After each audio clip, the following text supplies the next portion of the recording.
GB News.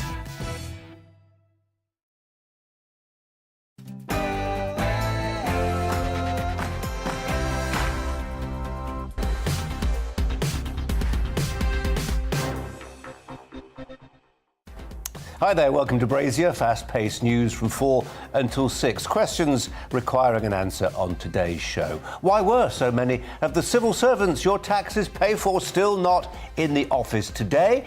Is Jacob Rees-Mogg really wrong to suggest their pay should be docked if they insist on working from home? Also, can it really be true that legal challenges mean that only 2% of migrants who cross the Channel will be sent to Rwanda?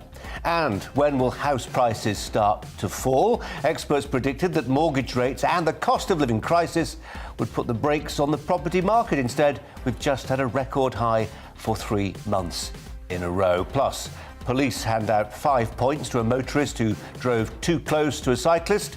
The highway code has changed. How many drivers know what to expect now? Alongside me throughout today's show, the former Labour MP and Brexiteer Baroness Kate Hoey. But first, the headlines with Polly.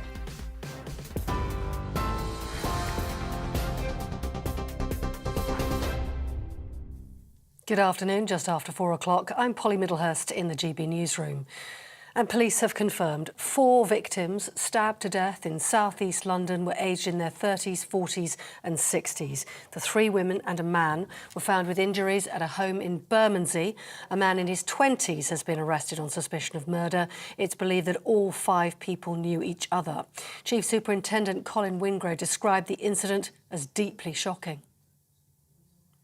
In the early hours of this morning, following a call from neighbours, officers forced entry into a house here in Delaford Road.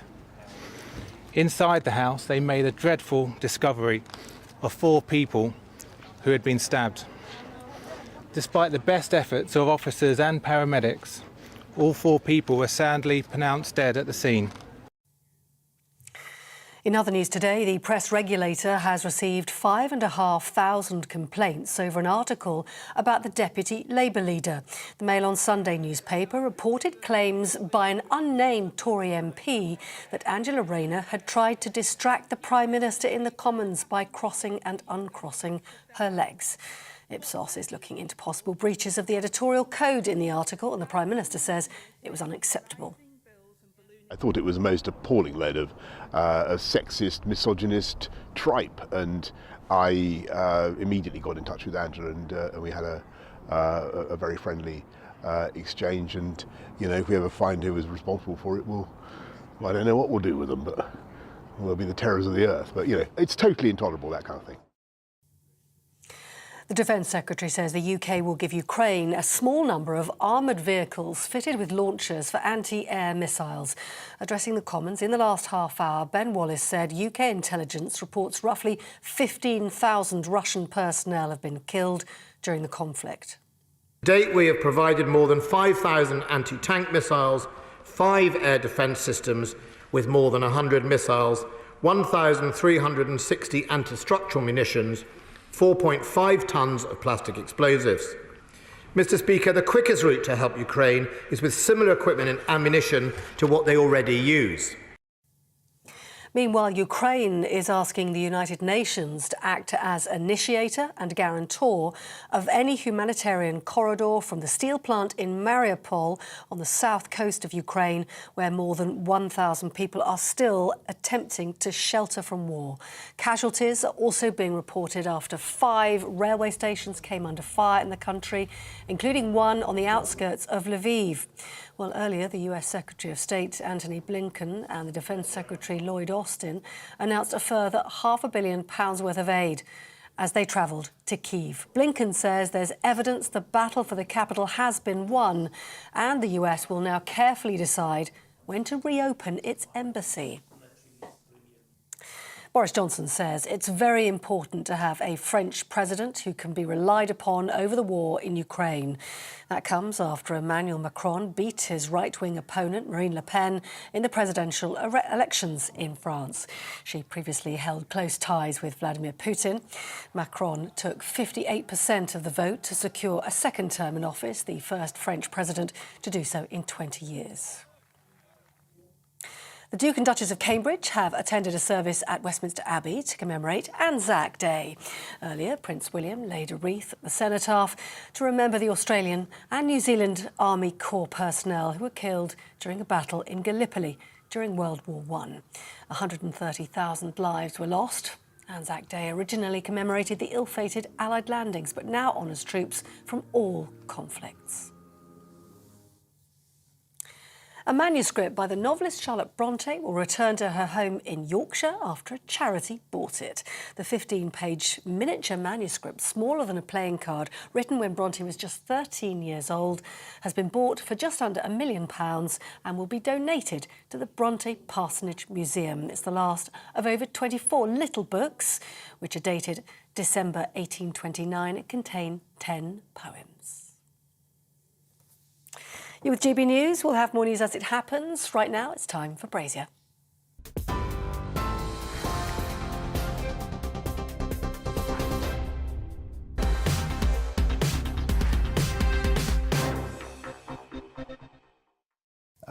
Six minutes past 4, as we heard in the bulletin there. Police have arrested a man on suspicion of murder after four people were stabbed to death in South East London. The bodies of 3 women and a man were found at a residential address in Bermondsey, this in the early hours of this morning. As you'd expect, the street's been cordoned off for forensic testing. It's believed the man who's been arrested knew the victims. A chief superintendent has given a statement at the scene, and the local MP and former Minister Harriet Harman also spoke to reporters. Here's what she said. Nobody expects this sort of deaths on this scale to be happening anywhere, but let alone in this sort of neighbourhood. I know that the police have already arrested somebody, but I think that the important thing is that anybody who's got any information to give it to the police. Well, let's turn to our Home and Security editor, Mark White, who joins me now. Mark, welcome to you. A horrific crime. What do we know, if anything, about the victims yet? Well, we understand that it was a husband and wife, their daughter. We don't know about the 4th victim. And we know that only because one woman came here a couple of hours ago absolutely distraught and said that her auntie and uncle were in the house, were victims along with their daughter. So we can only assume that's the couple who were in their 60s along with a woman in their 40s. Now, we are at the protractive state of investigations now. The investigators are here for the long haul. Forensic teams have been here throughout the day and been joined by other specialist teams as the day progressed. Just within the last half hour, they brought in some of these mobile floodlights, an indication, of course, that they will be working through the night and likely they'll be here for a day or two yet. It is a complex crime scene, Colin, because although in geographical terms it's not a large area, there are multiple victims and lots of forensics to be gathered and bagged up for the ongoing investigation. A little earlier today we heard from Chief Superintendent Colin Brazier, who gave us his reaction to the events that unfolded. In the early hours of this morning, following a call from neighbours, officers forced entry into a house here in Delaford Road. Inside the house, they made a dreadful discovery of 4 people who had been stabbed. Despite the best efforts of officers and paramedics, all 4 people were sadly pronounced dead at the scene. We'll have a chat about it. Well, throughout the day, neighbours here, understandably, absolutely horrified at hearing the news of what happened in the early hours of this morning at the end of Delaford Road here, have been trying to get as much information from us as they can. We don't know all that much, but we spoke to Anne Burkett, one of the local neighbours who lives just a couple of doors down from the house in which these 4 people died. This is what she told us. It's devastating. The thing is, there's a primary school up that end, there's a primary school, secondary school round the corner, and most of the, families round here, we've got young children. Now, even parents, you can't even look over your own shoulder and go out. People are scared. I'm scared, everybody is, and the children should be able to, you know, go around, do their day thing and enjoy their playtime. But the parents are just going to fear for their own children now. What's London coming to now? It's a crime every day happening. Well, police haven't given us any indication yet about a possible motive for the deaths of these 4 people. All they will say is that all of those involved, including the man in his 20s who's been arrested, were known to each other. Well, that suspect who was arrested on suspicion of murder has now been taken to a South London police station for questioning. Mark, thanks very much indeed. Mark White there.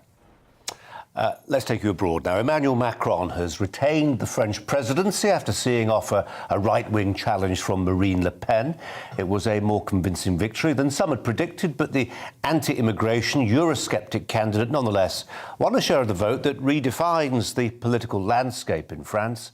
After winning more than 40% of the poll, it's increasingly difficult for Le Pen's detractors to dismiss her supporters as belonging to a minority lunatic fringe. Our political editor Darren McCaffrey joins us from Paris to reflect on what the result means for France and for Europe more broadly. Darren.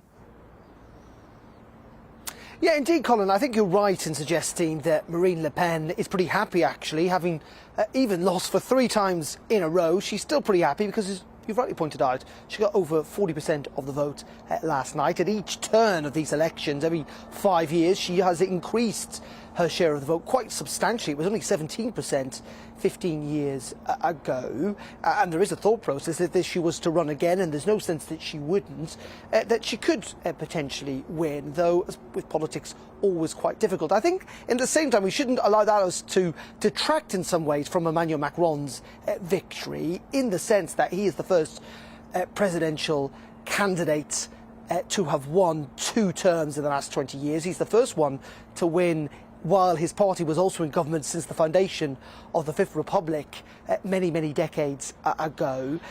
And also, I think there is this sense that he is someone who, you have to remember, 6 years ago, Colin, had come from nowhere. I mean, no one really heard of him less than a decade ago, and he has really properly shaken up French politics. But is this going to be a really difficult term for him? You bet it is. What this election campaign has entirely exposed are those deep divisions within France, a sense that Emmanuel Macron is a president for the rich, that he is out of touch, that he is arrogant, that he's got no real sense of the people who feel left behind by globalisation. And it is notable that Emmanuel Macron's supporters are concentrated in places like here in Paris, the major cities in France, whereas Marine Le Pen has done much better in the old industrial north, east of the country and in rural areas. So there is a divide there. Can Emmanuel Macron, as he suggested in his speech to his supporters outside the Eiffel Tower last night, heal this country? I'm not entirely sure he can. Is he responsible for those divisions?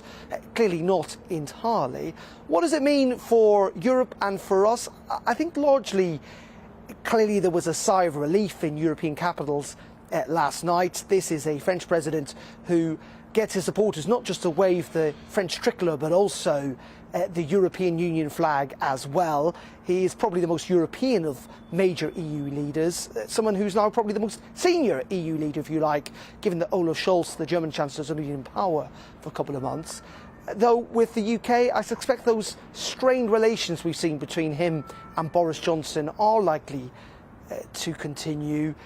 They've not really reached any sustainable deal on things like the Channel migrant crossing. Is there a Brexit hangover? There is. Macron clearly not a supporter of that, Colin. So I think, on the whole, largely, we're going to see those strained relations continue. There is a lot of relief in Europe that a pro-EU leader remains in the Elysee Palace. But in the end, this is going to be an incredibly difficult term for Emmanuel Macron, who's going to face a hell of a lot of opposition internally. Darren, for now, thanks very much indeed. Darren McCaffrey in Paris. Let's turn to Kate Hoey for her thoughts on what's happened in France and this election. I think Darren McCaffrey, at the start of that answer, said that Marine Le Pen's supporters were happy. He dropped his H. He's gone native. He sounded very Parisian.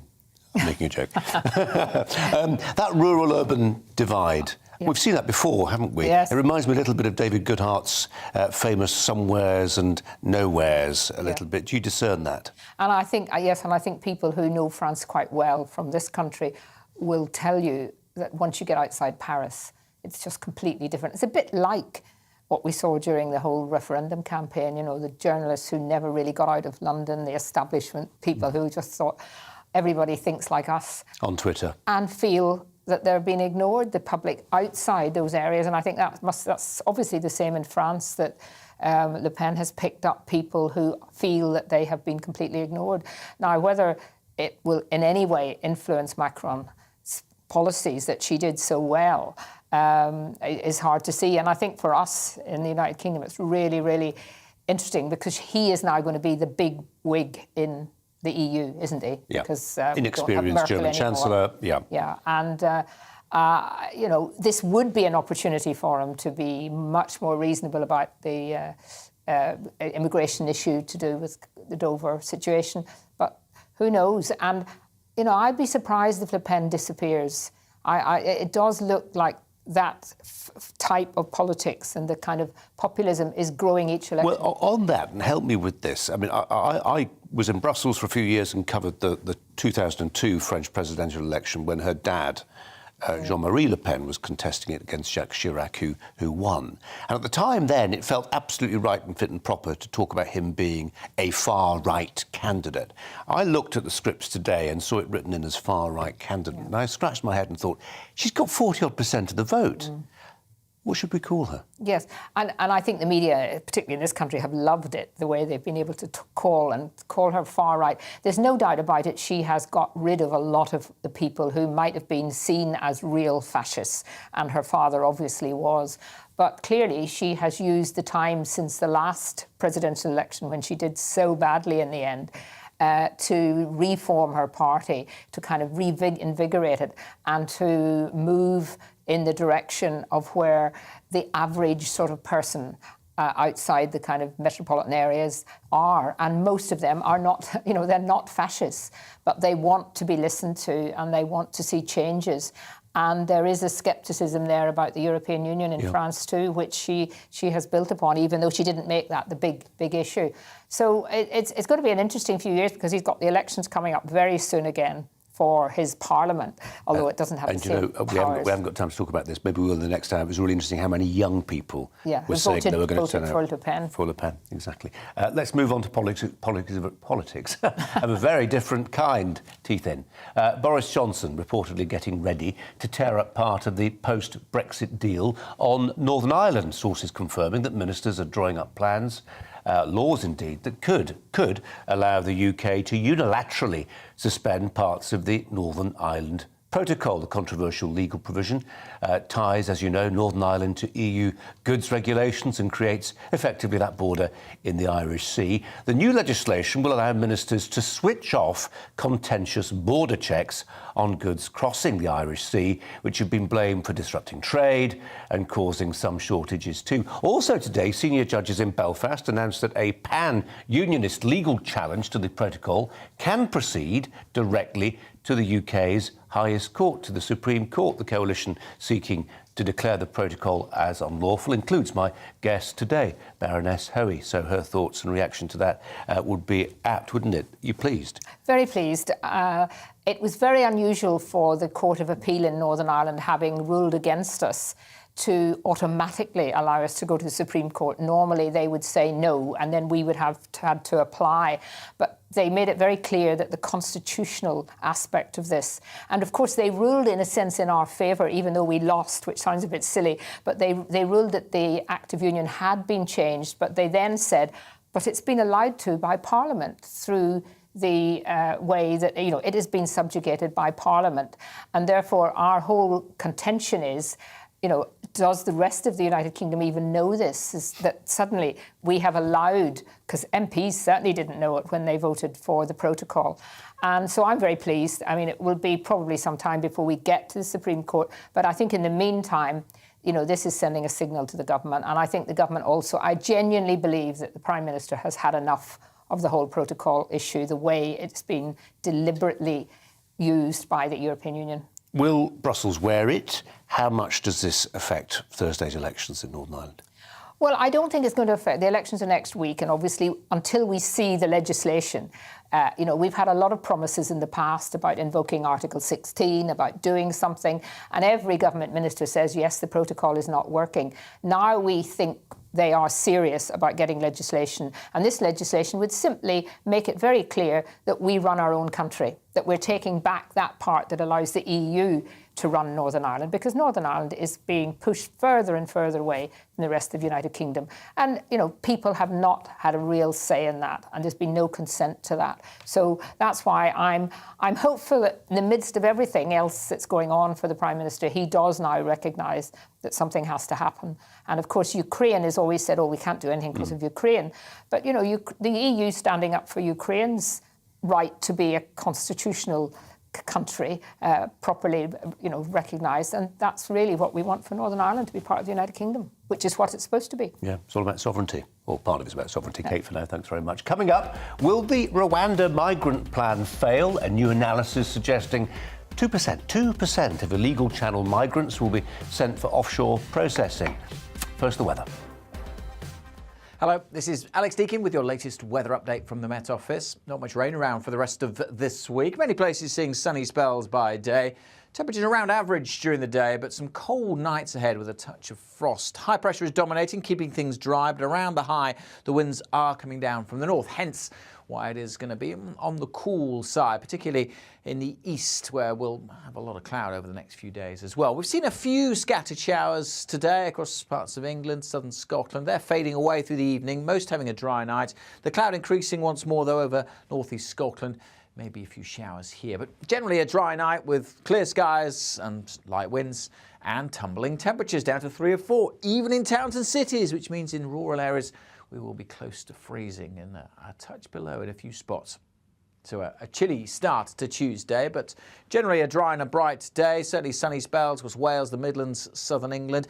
Clouds spilling in across Scotland, northeast England. Maybe 1 or 2 showers here through the day. Just edging further south as well. Some cloud will develop almost everywhere, but it should generally stay dry and bright across the southwest. 16, maybe 17 Celsius under the cloudy skies. Quite chilly, though, on some of those North Sea coasts, particularly where there's still a bit of a breeze blowing, so that's going to make it feel quite cold here. Any showers will fade away through Tuesday evening, so again, most places dry and clear, and just a hint of blue on the chart, so again, pockets of frost as we head into Wednesday morning. Wednesday also, for the vast majority, dry and bright, not as much cloud around. Although again, of course, eastern England, it could be quite gloomy, and again, that will have quite an impact on the feel of the day. Without any sunshine, feeling quite chilly, but with some sunnier skies further west, not feeling too bad on Wednesday. High pressure will continue to dominate, but shift, so sitting right over the UK for the rest of this week, keeping things largely dry, but we'll continue to have those chilly nights. Tonight on GB News, at 6, it's Dubes & Co. 7 o'clock, Farage. At 8, join Mark Stein. And at 9, Dan Wootton Tonight, followed by Headliners.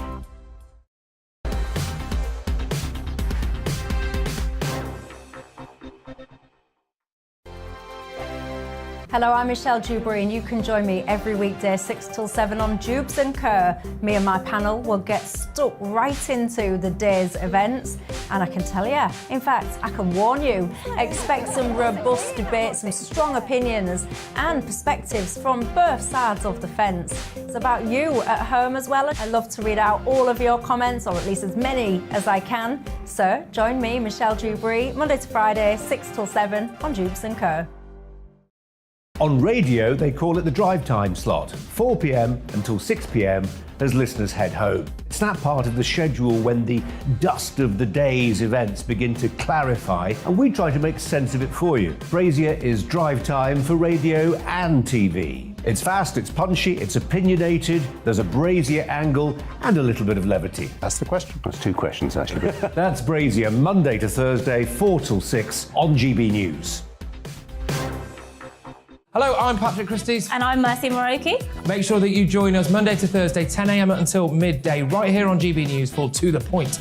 We're not afraid to talk about the topics that matter to you or the big topics that always matter. We cover absolutely everything, from the breaking political stories of the day to law and order, what's going on in the channel. We're not afraid to hold people to account. We always make sure we include your views on our show. Indeed, if you're thinking it, you can guarantee that we're saying it. So make sure you join the conversation with us, 10 a.m. until midday, Monday to Thursday, for To The Point on GB News. I'm Dan Wootton. Join me Monday to Thursday from 9 to 11 for the feistiest and most fun news debate on TV, where free speech reigns. I'll bring you a sharp take on the day's biggest stories, bombshell newsmaker interviews, and A-list guests. And I guarantee you, no spin, no bias, no censorship, and no reason to go to bed. That's Dan Wootton tonight, Monday to Thursdays from 9 on GB News.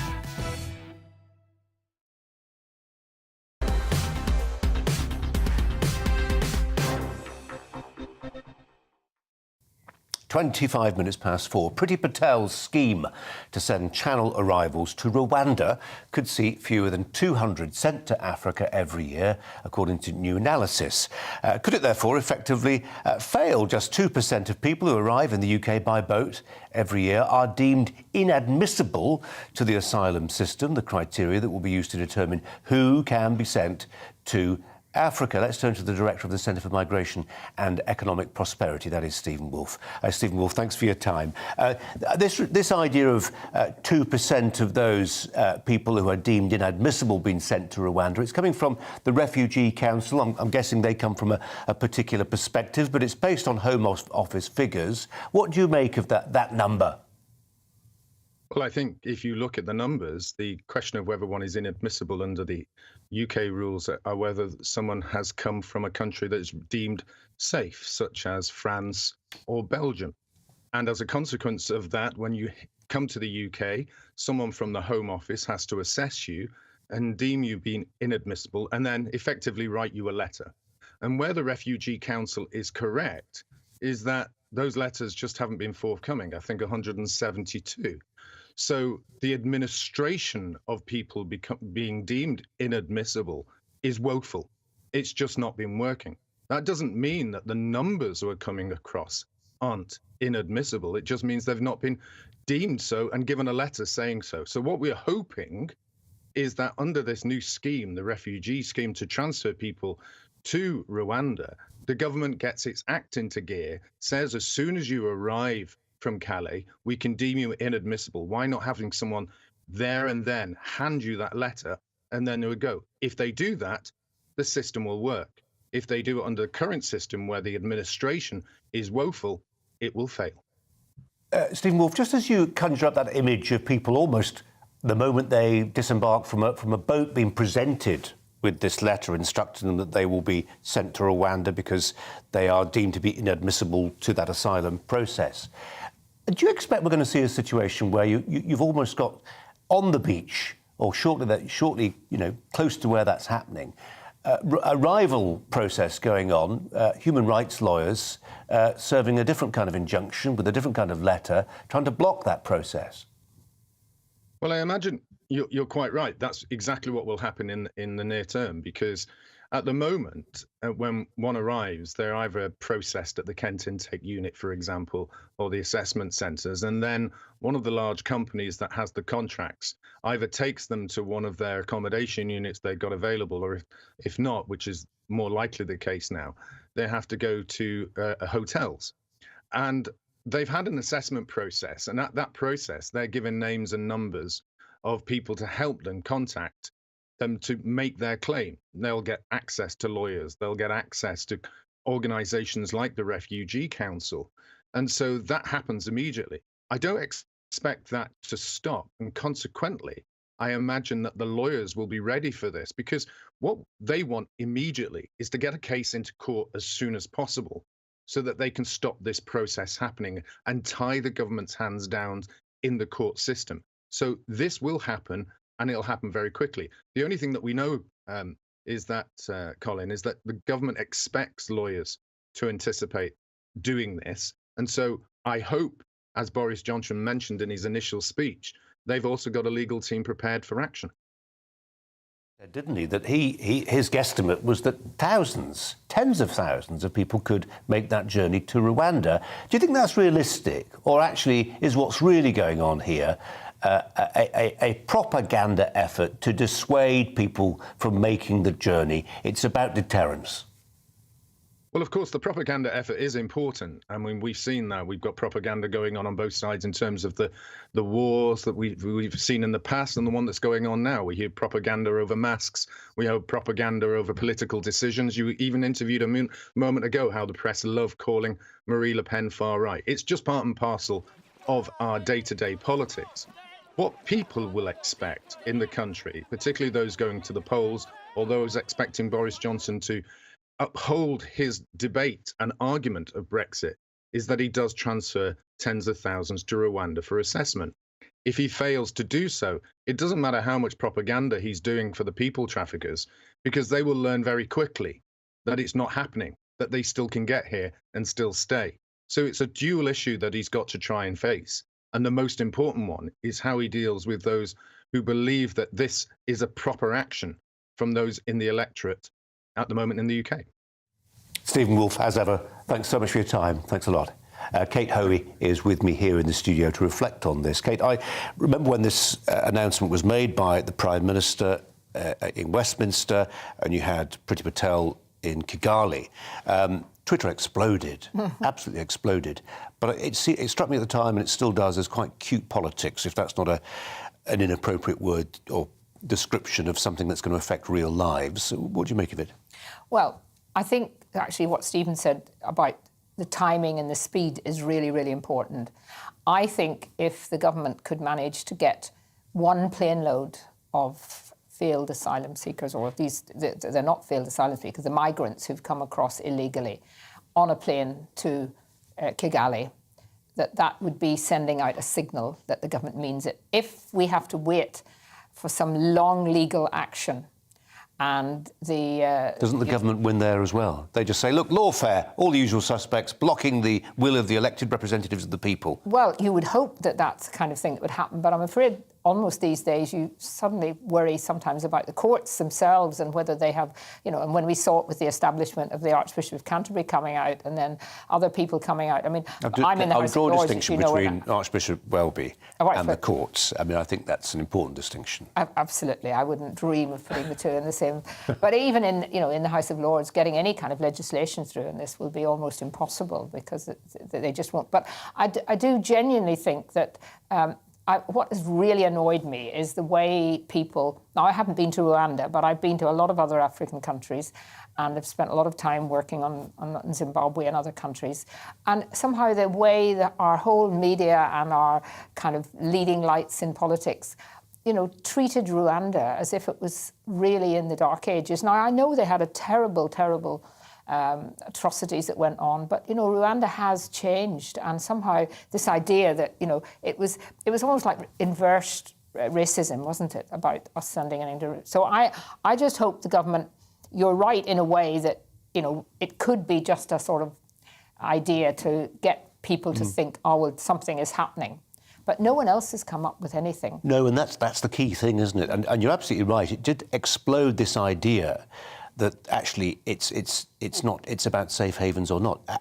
If you are sending people to Rwanda, a country which I wouldn't particularly want to go and live in, but I don't know, I haven't been there, but it's demonstrably safe, the government must be sure of that, then it's not just about the safety of asylum seekers, it's about them wanting a better life, economic reasons, whatever it is. Yes, and I gather that there have been from other countries people who have gone to Rwanda who have settled and have been, because there was a shortage of people in certain jobs and need for people to create new lives. And so this could be, it's very important, I think, that if someone has come in who has genuine family, close family living already in the United Kingdom, that they should be treated differently. But I just think this message has to be sent across that if you're coming in illegally, you're not going to be treated in the same way as someone coming illegally. And the polls, both amongst Labour and Conservative supporters, do bear that out, actually. I think that's right. Kate, for now, thanks very much indeed. Let's bring you the news bulletin now with Polly.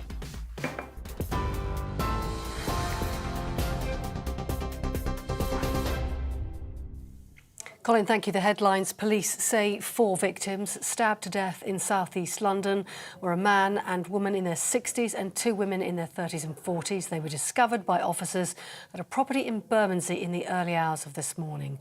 A man in his late 20s has been arrested on suspicion of murder. The Speaker of the House of Commons has requested a meeting with the editor of the Mail on Sunday newspaper. That comes after they published what some are calling misogynistic claims about Labour's deputy leader. The Mail on Sunday reported comments by an unnamed Tory MP that Angela Rayner tried to distract Boris Johnson in the Commons by crossing her legs. Ipsos has received around 5,500 complaints so far about the article. And the Defence Secretary says the UK will give the Ukraine a small number of armoured vehicles fitted with launchers for anti-air missiles. Addressing the Commons in the last half hour, Ben Wallace said UK intelligence reports roughly 15,000 Russian personnel have been killed during the conflict. And here, a manuscript by the novelist Charlotte Brontë will return to her home in Yorkshire after a charity bought it for just under £1 million. The 15-page miniature manuscript, smaller than a playing card, written when the author was just a teenager, will be donated to the Brontë Parsonage Museum in Yorkshire. On TV, online and on your radio via DAB+, you with GB News. We'll have more from Colin Brazier after the break.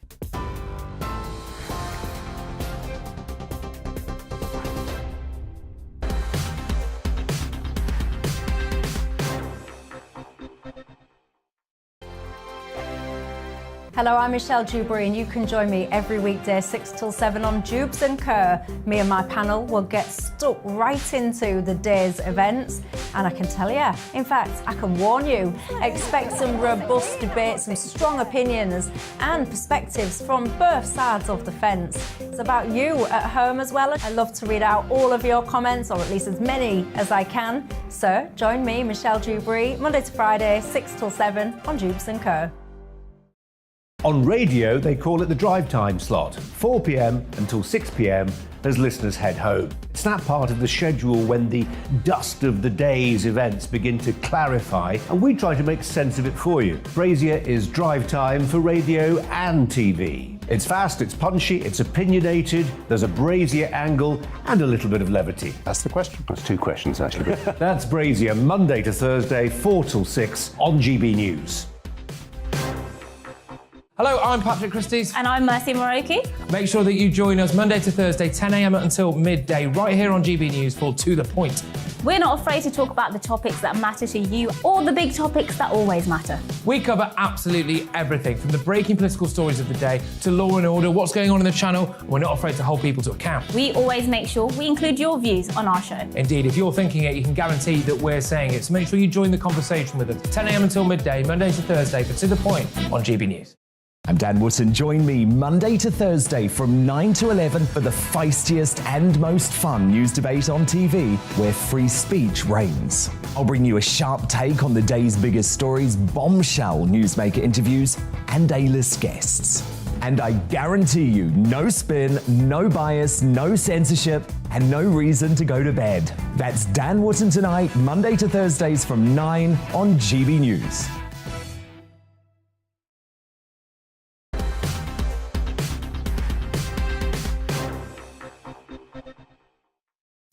22 minutes to 5 with GB News. There are calls for a journalist to lose his parliamentary press pass after the Mail on Sunday was drawing fire for publishing a story criticised for peddling hate against women, misogyny.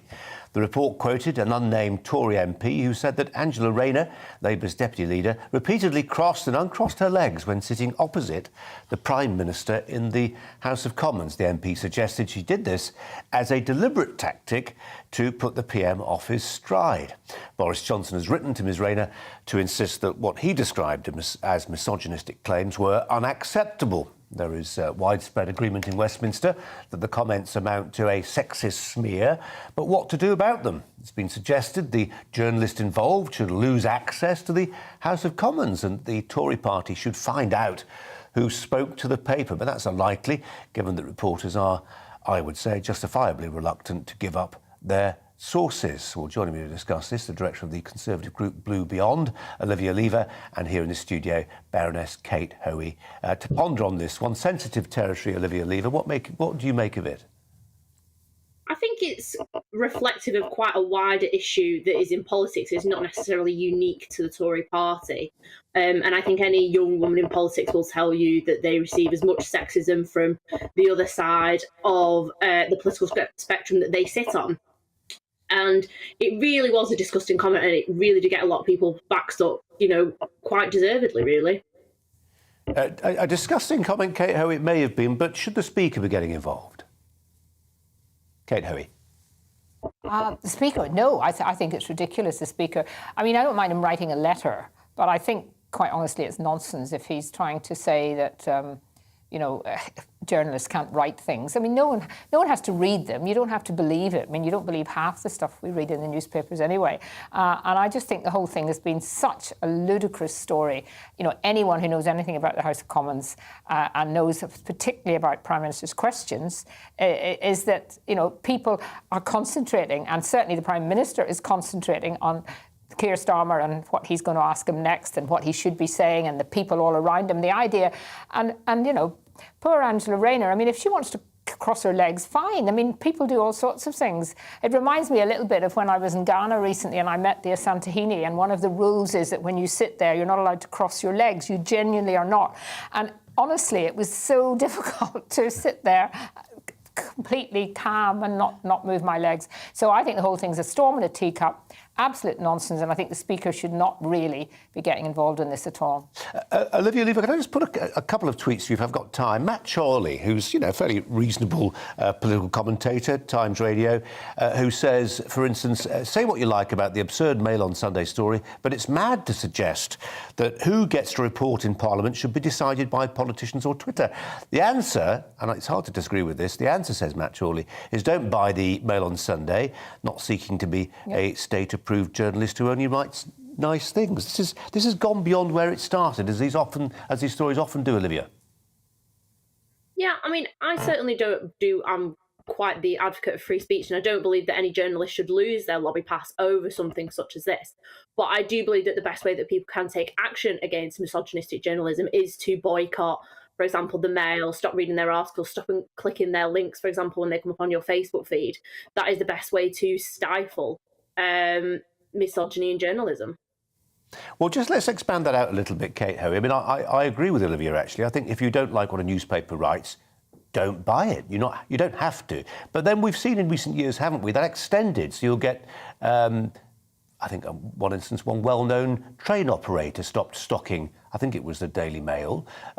You get that sort of thing, more than just people not buying a newspaper, not having the option of buying a newspaper.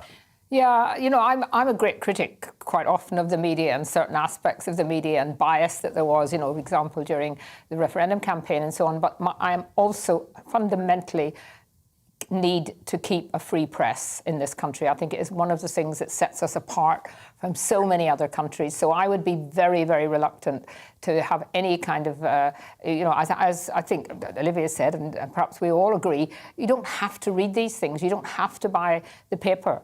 And it just seems to me that we're actually giving that paper and that journalist far more publicity than if we just sort of said, oh, what a silly story, how ridiculous. And particularly when the Prime Minister came out right away and spoke about it, and others did as well. It really was, I can't think of a more stupid story. And for it to be taken up by, sort of feminists who feel that this is all about, women being treated badly, I think that's just, again, diverting something and making it into an even bigger story when actually we should just be forgetting about the whole thing and moving on. Looking at the story now, and actually, Olivia, you can't see the story, and actually nor can our listeners on radio, but the headline runs, Stone the Crows, Tories accused Rayner of basic instinct ploy to distract Boris. I mean, OK, they're writing it in a fairly arch way. The response to it has been, as I say, highly critical. Anybody listening to Radio 4 this morning would have heard a tone of indignation from the interviewer that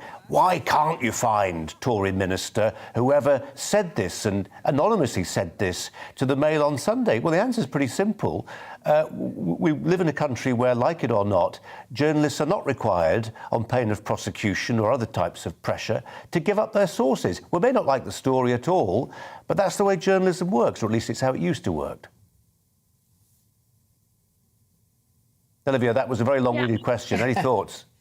Yeah, I mean, I feel like the issue is that it's probably going to be quite obvious who the minister is, and the people surrounding him will probably know that he has said that, because it does play into probably wider things that he goes out and says to other people, or wider things that he says on the terrace or in strangers' bars about other female MPs that probably do sit on his own benches as much as on the opposition ones. And I certainly don't believe that it does kind of go onto a slippery slope of, do we stop selling a certain newspaper in a shop, and do you start to boycott? How far does it go? But ultimately, I do think actually shining a light on poor, journalism and misogynistic articles, and the ones that are also, it was also a very classist article, saying that she couldn't hold her own because she was a working class woman against an Eton educated man. I feel it's actually quite important to shine a light on these articles and say that these are wrong, because that's the only way that you actually educate people into what misogyny actually is. Yeah. I mean, I just find that what I don't understand is, and I'm beginning to feel angry generally, how the media do stories and not name the person that they're then quoting as if they're responsible. We're getting it on all sorts. Just to be clear, Kate, that's a growing trend, isn't it? We feel that is something which is on the increase, and it's lazy journalism, actually. Yes, and if someone, if no one has their name to it, then how do we know that it actually happened in the way that it's suggested? I'm not saying that somebody didn't say something, but, this can be exaggerated, written in a way to damage somebody. I mean, I don't know whether this was meant to damage Angela Rayner or whether it was meant to damage Boris. So, the whole thing is just so ridiculous that, as I said earlier, I just think it's not something we should spend too much time on. Well, we're just going to spend a little bit more time on it because we've got time to fill. Right. Olivia, just a thought on how this has been amplified within the public space and within the national conversation today. There are some commentators saying, oh, look, it's an example of just how misogynistic Westminster is. It's deeply unappealing for prospective female members to go and work there. I mean, clearly there was no golden age for women in the House. I'm sure Kate Hoey can talk to that, and shortly she will. But do you see it as reflective or emblematic of a wider problem? I think you're going to say yes. That's because I am going to say yes, Colin. And yeah, I do think it is part of a wider issue. And for example, the Times came out with an article on Sunday that there was 3 cabinet ministers that were currently being referred to the parliamentary regulator about sexual misconduct. And, for example, I know hundreds and hundreds of young women, and then to have that also when you go into a safe space where they have been sexually harassed and some have even been assaulted. And every young female activist has got a story where they join the 97% of women that have been sexually harassed. So I do think it's reflective of a wider problem that takes place, whether you're out campaigning or whether you're at a social event. And personally, I don't think that there is good enough mechanisms and complaint systems to deal with it. And I think there are a lot of people out there, whether they're councillors, whether they're MPs, or whether they're in positions of the party where they're trying to climb the greasy pole, that will actually come out and say something, and that will actually turn around and stick up for these women, and they will speak out and they will call out because they do not want to harm their own prospects. Kate Hoey, you've got long parliamentary experience now in the upper chamber, but before that in the House of Commons as well. Was it worse before? Is it getting better? Is it actually just reflecting the ills of society at large? Well, I think people are speaking out more. That didn't probably happen when I first came in. When I first came in, there were 41 women out of 650 men. And I have to be honest and say that I never felt that I was kind of, sexually harassed in that sense. And anyway, if someone had tried to sexually harass me, I'd have told them where to get off. So I kind of feel that this has become a bigger issue because more people, are taking an interest in it. And there's no doubt about it that the House of Commons has recognised that the aspect of it is the bullying aspect, where it's a power relationship between someone who's in a more senior position. And we saw that, or even did with the previous speaker, who was found guilty of certain aspects, not necessarily sexual, but to do with other aspects of bullying. So, but I really don't think Parliament is as bad as sometimes people want to make out. And, I feel that sometimes this has just become, again, a way of sort of beating up politicians and beating up politics in our country. And I'm sure Parliament is no worse than anywhere else in a big, where a lot of people are working together. But I am pleased that, the procedures of what you do now in Parliament, if you want to complain, have been made a lot easier, because sometimes people maybe just were frightened to speak out because they didn't want to lose their job. The thoughts there in the studio, Kate Hoey, and also the director of the Conservative group Blue Beyond, Olivia Lever. Thanks both. Your thoughts on that, very welcome, if you can keep it clean. Coming up, a highway code update has led to a driver being hit with 5 points for driving too close to cyclists. Have the police sided with the cyclists on this one over drivers? What do you think about that? First, the weather. Hello, this is Alex Deakin with your latest weather update from the Met Office. Not much rain around for the rest of this week. Many places seeing sunny spells by day.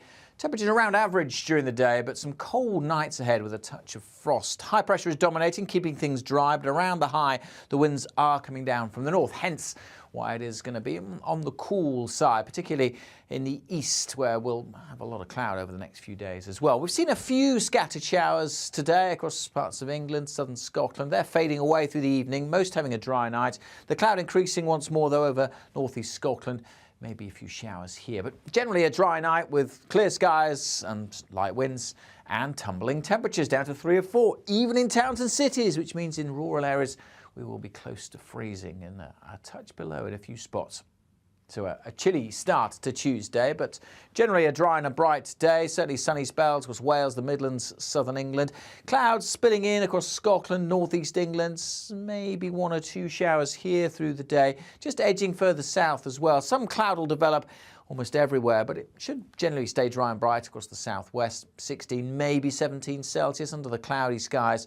Quite chilly, though, on some of those North Sea coasts, particularly where there's still a bit of a breeze blowing, so that's going to make it feel quite cold here. Any showers will fade away through Tuesday evening, so again, most places dry and clear, and just a hint of blue on the chart, so again, pockets of frost as we head into Wednesday morning. Wednesday also, for the vast majority, dry and bright, not as much cloud around.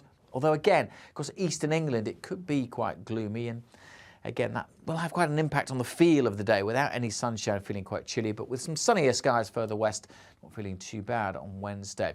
High pressure will continue to dominate, but shift, so sitting right over the UK for the rest of this week, keeping things largely dry, but we'll continue to have those chilly nights. I'm Liam Halligan. Join me every weekday at 1 p.m. for On the Money, your daily dose of economics, business and consumer news. I've got 25 years experience covering economics and finance. We hold grown-up discussions with a host of experts who really know their stuff. We can't buy gas and store it. That was a mistake, wasn't it? I think it was a mistake. Even you, Liam, don't have a crystal ball. Inflation's a real threat. Every weekday at 1, you're On the Money.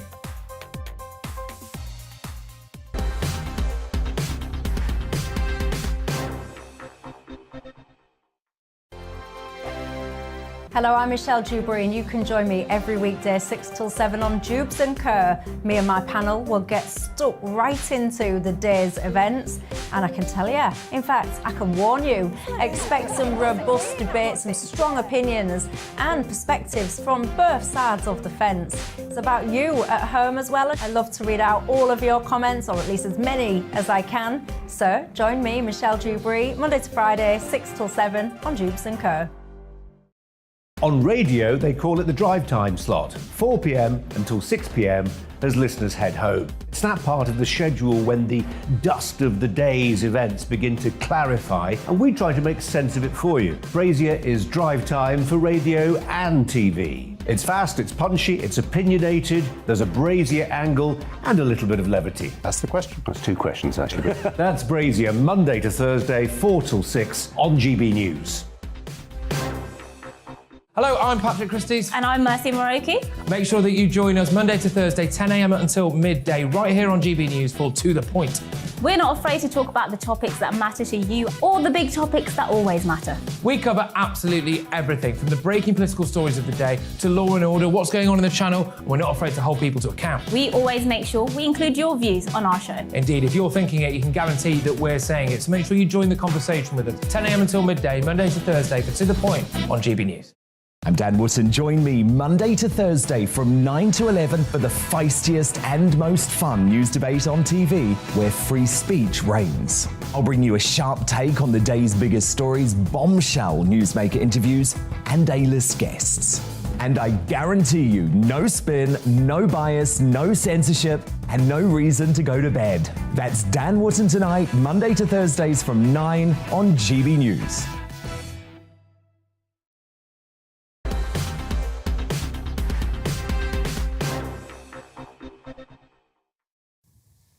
Now, a driver's been fined £417 and hit with 5 points on their licence after driving too close to a group of cyclists. Footage released by a group from Sheffield shows a Peugeot passing a group of cyclists on a narrow road with a parked car on the other side. Not everyone pleased, though. The Alliance of British Drivers said the decision was an idiotic one that undermines the credibility of the courts and the police. The group added, we all know there are fanatics who want drivers to stop and bow down before every cyclist. If the police foolishly choose to side with them, it will damage the relationship with the public. Let's turn to a policy advisor at the Alliance of British Drivers, who is Brian Gregory, who joins us now.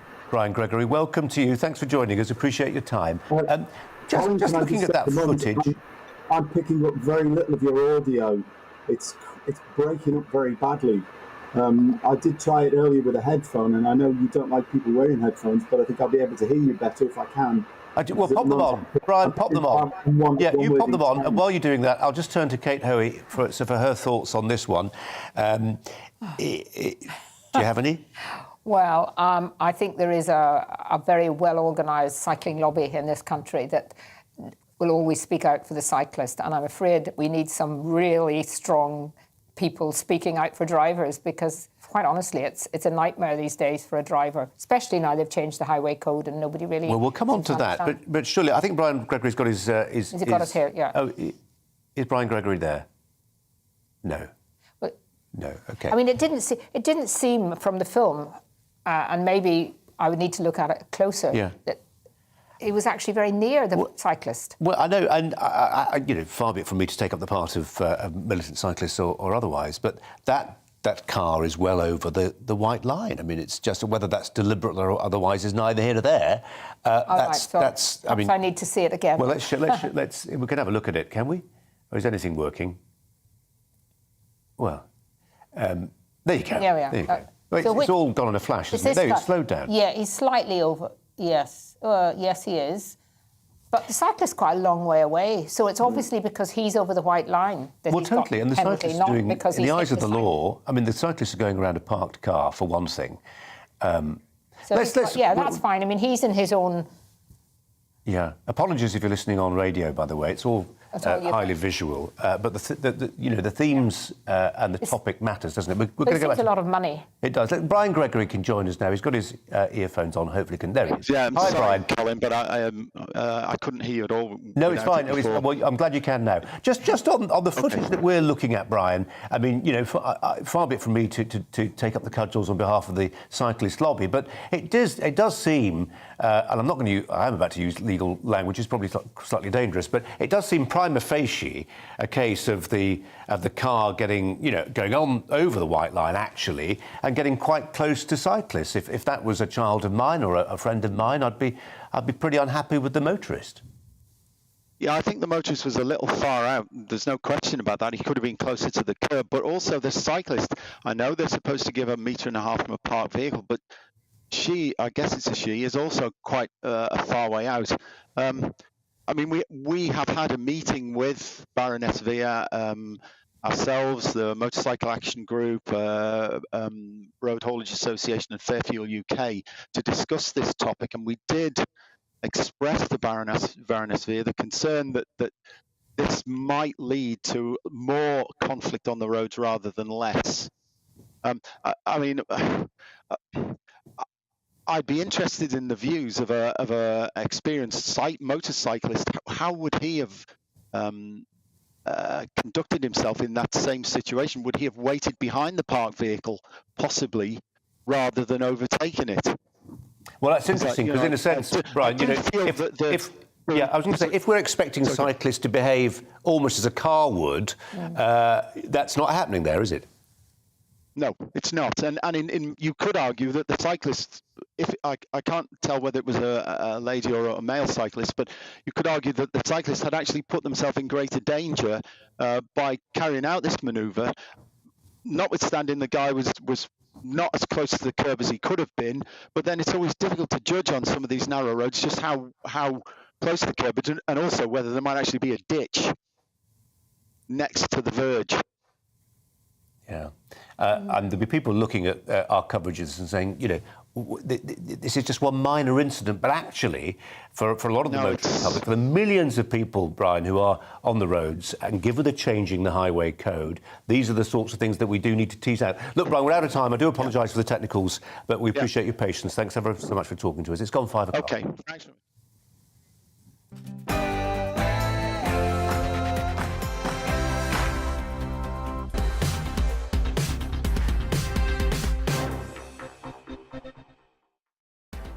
Coming up live at 5, questions demanding an answer on today's show. Why were so many of the civil servants your taxes pay for still not in the office today? Is Jacob Rees-Mogg really wrong to suggest their pay ought to be docked if they insist on working from home?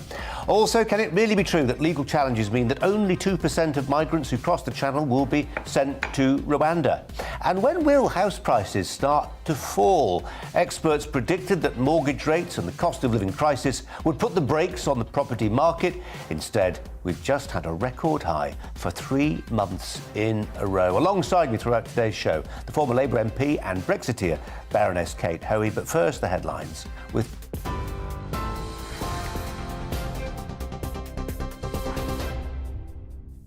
Colin, thank you. Good afternoon. Just after 5 o'clock, I'm Polly Middlehurst. And the headlines? Police have confirmed 4 victims stabbed to death in southeast London were aged in their 30s, 40s and 60s. The 3 women and 1 man were found with injuries at a home in Bermondsey.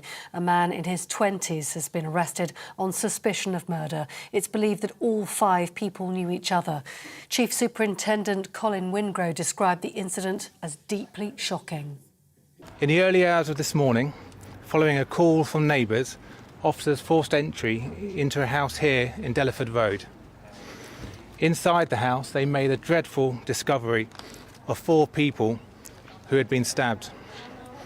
Despite the best efforts of officers and paramedics, all 4 people were sadly pronounced dead at the scene. Well, in other news today, the Speaker of the House of Commons has requested a meeting with the editor of the Mail on Sunday newspaper. That comes after they published what some are calling misogynistic claims about Labour's deputy leader. The Mail on Sunday reported comments by an unnamed Tory MP that Angela Rayner had tried to distract Boris Johnson in the Commons by crossing her legs. The press regulator Ipsos says it has received around 5,500 complaints so far. The Prime Minister says it's unacceptable. I thought it was the most appalling load of a sexist, misogynist tripe, and I immediately got in touch with Angela, and we had a very friendly exchange. And you know, if we ever find who was responsible for it, well, I don't know what we'll do with them, but we'll be the terrors of the earth. But you know, it's totally intolerable, that kind of thing.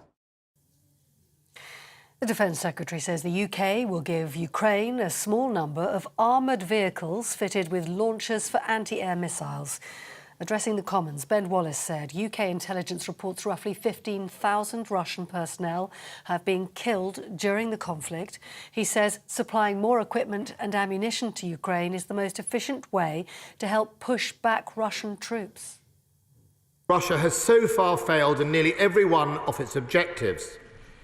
In recognition of this failure, the Russian High Command has regrouped, reinforced and changed focus. To date, we have provided more than 5,000 anti-tank missiles, 5 air defence systems with more than 100 missiles, 1,360 anti-structural munitions, 4.5 tonnes of plastic explosives. Meanwhile, Ukraine is asking the United Nations to act as initiator and guarantor of any humanitarian corridor from the steel plant in Mariupol, where more than 1,000 people are still sheltering. Casualties are also being reported after 5 railway stations came under fire in the country, including one on the outskirts of Lviv.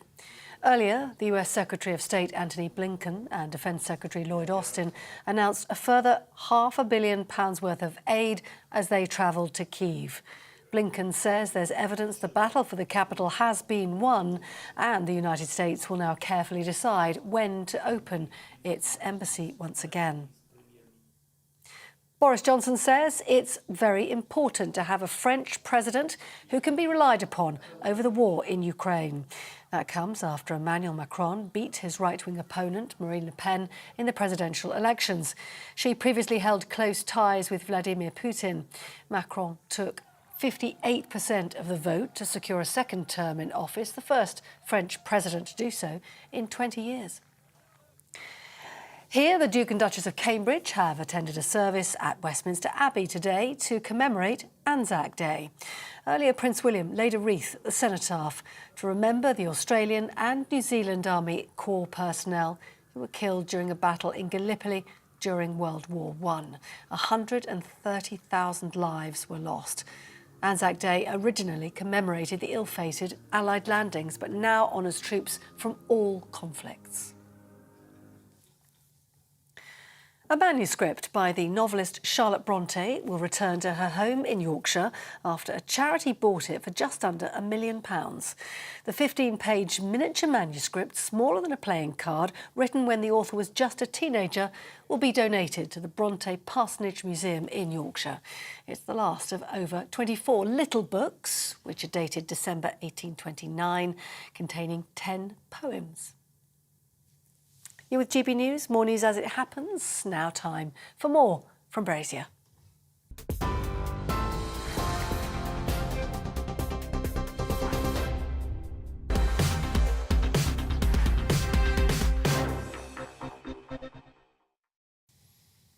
6 minutes past 5, just 2% of channel migrants will be sent to Rwanda. This is according to a new analysis, and it's casting some doubt on the government's plan to stem illegal immigration via the channel.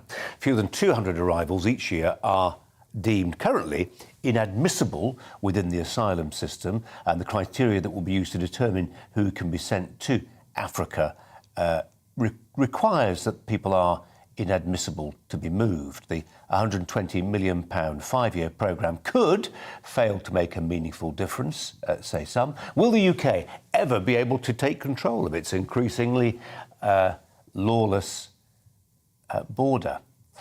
Let's turn to Alt Mehmet, the chairman of Migration Watch UK. Alt Mehmet, welcome to you. 2% is the figure, less than 200 migrants in a given year. This analysis from the Refugee Council, who obviously come from a certain position when it comes to this conversation. What do you make of it? I'm not entirely clear what they're basing all that on. Is this something that the Home Office has said? Or is it the fact that out of 8,600 channel crossers, only 172, I think, were considered to have been inadmissible? If that is the case, all I would say is the rules are going to change, and the government has said that they will effectively be sending to Rwanda those of working age arriving on their own. That's more than 2%. That, in fact, is more than 70%. So let's wait and see. But ultimately, two things, if I may, Colin. The first thing is that Rwanda and removing people to Rwanda was never on its own going to stop this particular problem or solve this particular problem.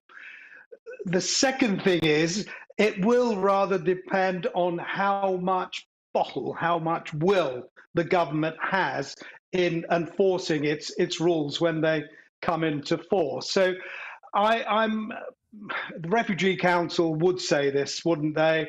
I would say let's wait and see, and let's see if the government keeps to its word. Al, do you think it's going to get bogged down in lawfare?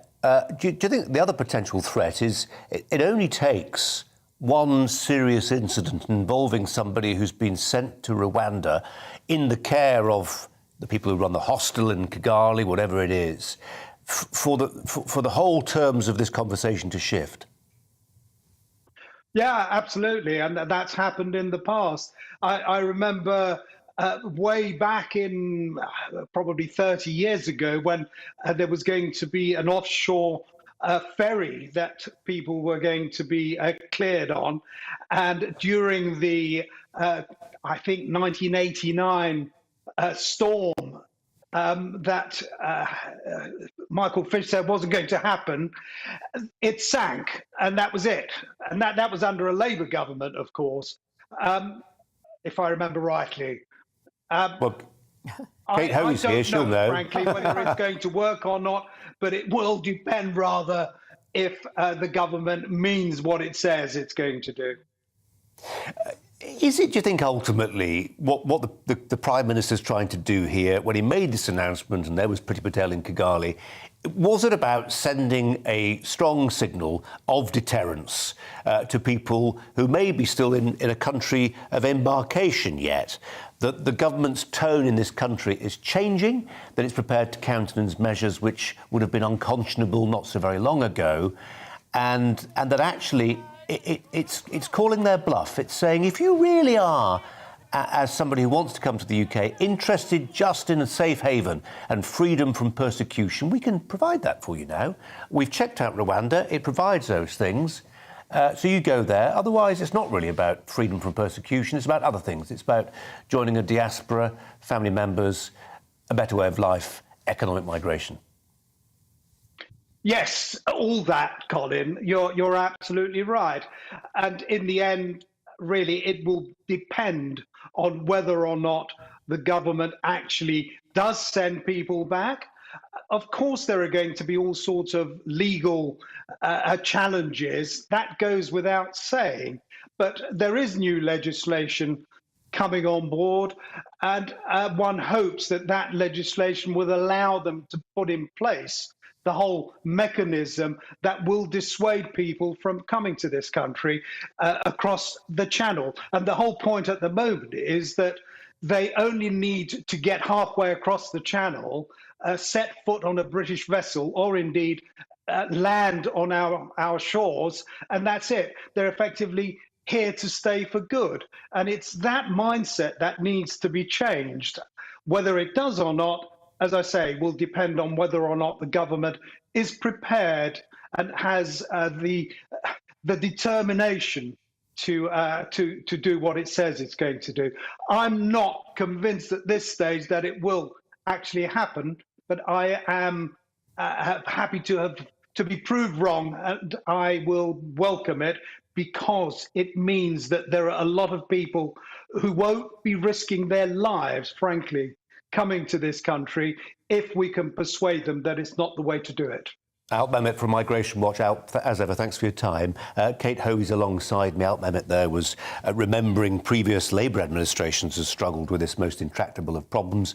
I can remember sitting in a press conference with one Nicolas Sarkozy and David Blunkett, who was then Home Secretary, saying, guys, we've got it, eureka moment, we've found a way of stopping people coming to northern France, to Calais, Sangatte, those places. It didn't work. And nor can it, say some, if you're relying on another state, namely France, to cooperate with you on this, because we know that fluctuates, doesn't it? So actually, in terms of the options the British government had, it didn't have as many as you might think. No, and all the people who have come out strongly against this haven't come up with anything really other than saying, you know, we should be having more safe routes. Well, we have a lot of safe routes, and that isn't going to be able to stop all these people coming over. It's very interesting too, the criticism we got from other countries as well. I mean, the EU itself, admittedly, they were in Libya, but they did actually send people from Libya to Rwanda, and no one complained about that. That was just came out in the last couple of days.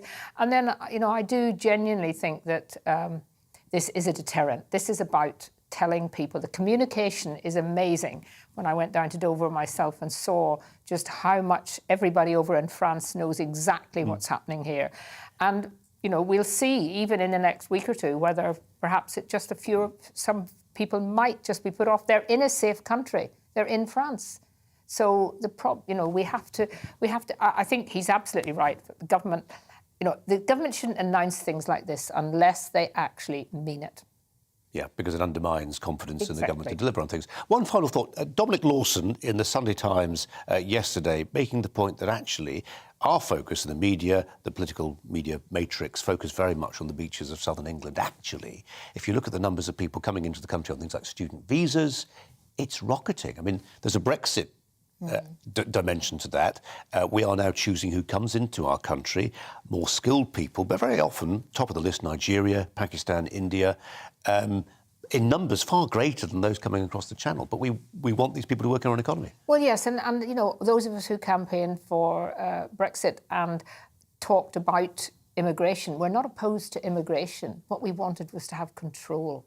And control of who is coming in and the kind of people with the skills we need. And that's been happening. And of course, our kind of loyalty also to Commonwealth countries that I'm very supportive of, rather than just from the European Union, which is what we did in the past. And people from other countries had very little chance of coming in. But yes, unless we have the public just want to know that the government actually knows what it's doing in this and is in control of the situation. And not allowing it to whoever can pay the most money to come get through in illegally. Kate, for now, thanks very much. We move abroad. Emmanuel Macron has retained the French presidency after winning 58.5% of the vote and will stay in power until 2027, presumably. As expected, the committed Europhile outperformed the populist Le Pen in large urban centres. He won 85% of the Parisian vote, for instance, whereas the challenger did better in the countryside and more economically deprived areas. How far do these class and regional divisions in France help to explain the result, and why those divisions exist at all, indeed? Joining me is Nathan Pinkowski, a political philosopher and research fellow at the Zephyr Academic Institute, that's in California. Nathan, thanks for your time, really appreciate it. What did you make of the results? Did you expect the numbers we were left with? Yes, thank you for having me. Yes, I did expect it, and I think many commentators did. For some time, really 3 decades, commentators on the French political scene have pointed out that most of the political divisions can actually be explained in social terms, class divide and regional divide. It's worth pointing out that in the early 1990s, when Jacques Chirac was first running for president, he was trying to make a splash by talking about the social fractures facing the country and trying to campaign on that. Of course, those are the same issues that we face today, so not a lot of resolutions have come about. So I think it's exactly as you say. There's the metropolis in the big cities in France.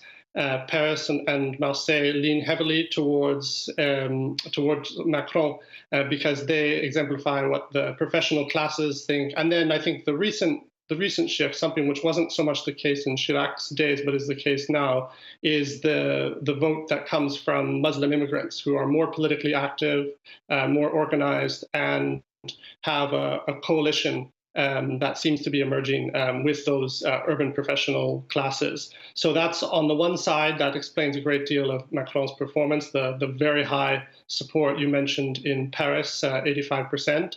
But on the other hand, it also explains the division, that when you move out into the smaller towns, the countryside, what was sometimes called La France périphérique, peripheral France, the peripheral France outside of that, you see a very different political landscape. So that's really becoming the fundamental divide, is those two sides. In the cities, I would say it is important to note Jean-Luc Mélenchon's score in the first round, which was, he did very well. And his support was largely urban, largely from the professional classes, and that component of Muslim immigration as well. So what we see, I think, is a case whereby the city is split on largely ideological lines. The professional classes will either vote for the left-wing candidate or they'll vote for the liberal candidate. But when they are forced to choose between, say, the populist candidate coming from the countryside, exemplifying the electorate on the countryside, and the liberal, they'd rather choose the liberal than choose the populist. So that explains why Macron got such a large lopsided score in places like Paris and overall. Nathan, when people vote sort of en bloc or as part of their ideological tribe, I suppose that makes it easier to predict how elections are going to work out, because people aren't necessarily judging it by their own individual conscience. They're voting as part of a clan. Tell us what you think that means for the next election, presuming Le Pen stands again. And talk to me a little bit, and our viewers and listeners, about age. That's the one thing we've not mentioned in this. The assumption, my assumption would be that the older voters in the places in La France Profonde, beyond Paris, that they would be more inclined to vote Le Pen. But actually, there was some evidence suggesting younger people were voting for Le Pen too. Why? Exactly, that's a great observation. I think what we see in the French context is actually the older you get, the more likely you are to lean towards to voting for Macron. And I think part of it is let's call it the family name problem. The Le Pen family name, people remember, of an older generation remember her father, who enjoyed being provocative on a number of controversial topics. And so right out of the starting gate, they would never vote for Le Pen simply because they remember her father. But we should also remember that, and sometimes this is forgotten about when we speak in talking about the ideological landscape. The older vote is a vote for the status quo. It's a conservative vote in the small c sense, and that exemplifies a lot of Macron's policies, a lot of the things that he wants to plant his flag over, say the strong support for the European Union, no desire to question it, no desire to push for reform that might involve more devolution of power to national governments. And that's the older generation has grown up with that all their life, and they don't seem to want to question that. And the concern about continuing the European project, committing to the European project, means that someone like Macron is very attractive. So you have a paradox. You have a very young president in terms of the political history of France being carried into office with such lopsided majorities by the over 65 vote. And as you say, the younger population thinks quite differently. That's where Marine Le Pen, if you look in the first round, receives a lot of her support from those who are under 50. Same with Éric Zemmour as well, who was the other right-wing populist candidate who was trying to build a new coalition. Nathan, we're going to leave it there, but absolutely fascinating analysis, and really appreciate you bringing it to us from California there. Nathan Pinkowski, a political philosopher. Thank you very much for having me. In California, thanks to him. Kate Hoey's alongside me for some thoughts. It's always encouraging for me when I hear murmurs of approval when I put a question. I know it's hit home, and the age question. Yeah, I saw the figures, and I really was quite shocked. If it hadn't been for that very older group, Le Pen would have won. In all the other areas, all the other age groups under 50s and right down to the very young, we're all voting for Le Pen, and Macron got the older vote. The other interesting thing that it was the numbers of people, of course, who was a plague on both houses. Voted voted for Macron to keep Le Pen out, voted for Le Pen because they couldn't stand Macron, and then the huge numbers. Big numbers for France who didn't bother voting at all or went along and abstained. Actually. It was something like, wasn't it something over 28% or something? Something really quite high. Yeah. And they didn't just not turn up, they turn up and write something in their ballot paper. Something rude, sacre bleu. Abstaining in person. Kate, for now, thanks very much indeed.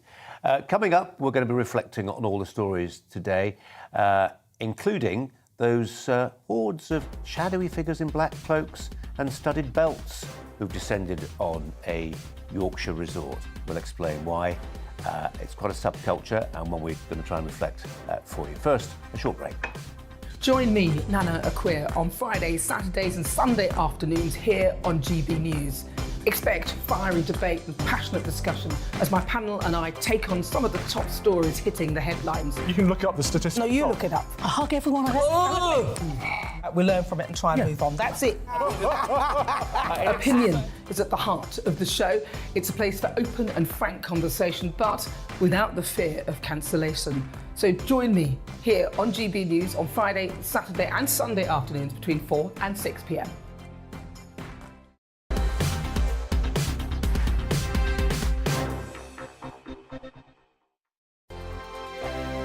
Hello, I'm Michelle Dewberry, and you can join me every weekday 6 till 7 on Jubes and Kerr. Me and my panel will get stuck right into the day's events, and I can tell you, in fact, I can warn you, expect some robust debates, some strong opinions and perspectives from both sides of the fence. It's about you at home as well. I love to read out all of your comments, or at least as many as I can. So join me, Michelle Dewberry, Monday to Friday, 6 till 7 on Jubes and Kerr. On radio, they call it the drive time slot, 4 p.m. until 6 p.m. as listeners head home. It's that part of the schedule when the dust of the day's events begin to clarify, and we try to make sense of it for you. Brazier is drive time for radio and TV. It's fast, it's punchy, it's opinionated, there's a Brazier angle and a little bit of levity. That's the question. That's two questions, actually. That's Brazier, Monday to Thursday, 4 till 6 on GB News. Hello, I'm Patrick Christie's. And I'm Mercy Moroki. Make sure that you join us Monday to Thursday, 10 a.m. until midday, right here on GB News for To The Point. We're not afraid to talk about the topics that matter to you or the big topics that always matter. We cover absolutely everything, from the breaking political stories of the day to law and order, what's going on in the channel. We're not afraid to hold people to account. We always make sure we include your views on our show. Indeed, if you're thinking it, you can guarantee that we're saying it. So make sure you join the conversation with us, 10 a.m. until midday, Monday to Thursday, for To The Point on GB News. I'm Dan Wootton. Join me Monday to Thursday from 9 to 11 for the feistiest and most fun news debate on TV, where free speech reigns. I'll bring you a sharp take on the day's biggest stories, bombshell newsmaker interviews, and A-list guests. And I guarantee you, no spin, no bias, no censorship, and no reason to go to bed. That's Dan Wootton tonight, Monday to Thursdays from 9 on GB News.